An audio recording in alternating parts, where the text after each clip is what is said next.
Okay, y'all, so check this out. I misspoke. I actually called these little things you're getting ready to see in the video, I called them pumpkins, but they're actually squash. They're more like decorative squash.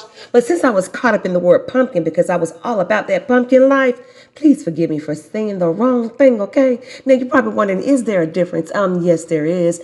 However, the main thing is that pumpkins and squash are belong to the same family, okay? The cucurbitaceae, okay? The cucurbitaceae.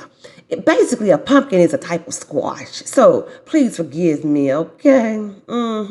Let's get into the video. Hey y'all, this is Professor TK the chemist, and I am in my kitchen doing what? Some science pumpkin experiments. So I purchased a couple of pumpkins and I wanted to see which one of these, if any, will sink or float. Are you ready? I'm ready, and let's get into it. Here we go. So this is the first pumpkin that I have, and I want to know, do you think it's going to sink or float? Let's see.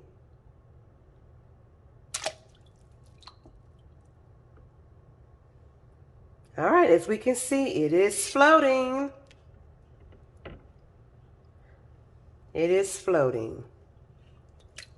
Pumpkin number 2. This pumpkin. I don't know what that is, but yeah, okay.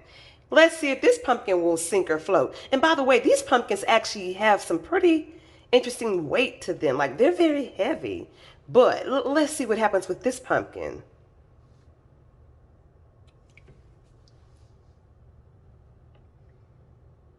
This one is also floating. It's bobbing and weaving.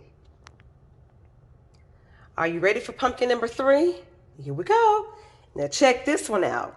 This one is pretty heavy as well. I don't know what kind of pumpkin this is, but maybe it's a squash.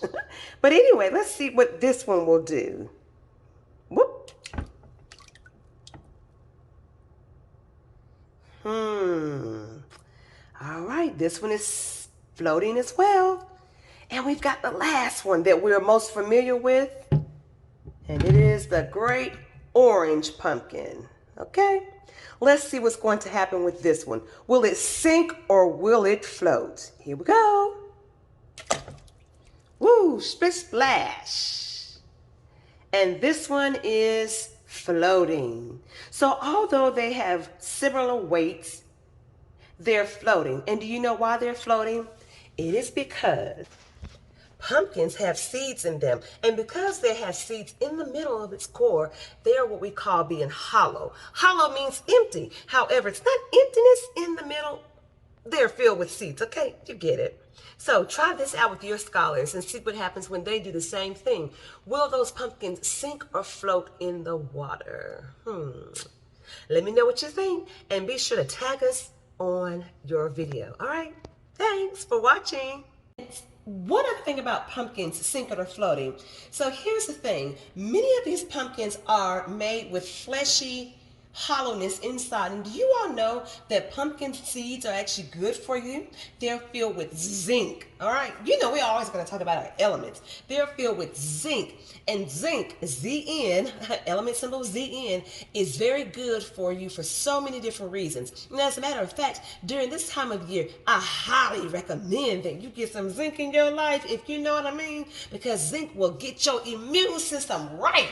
Now, I do want to warn you that if you take zinc, well, for me, zinc makes me feel nauseous. Okay, so I have to take that when I am going to bed. But if I take it in the morning time, I have to make sure that I'm taking it with food and drinking plenty of the hydrogen monoxide, aka water. Okay, friends? So, if you want to learn more about all these fun experiments that Professor TK the chemist is going to do, keep on watching because we got more where that comes from.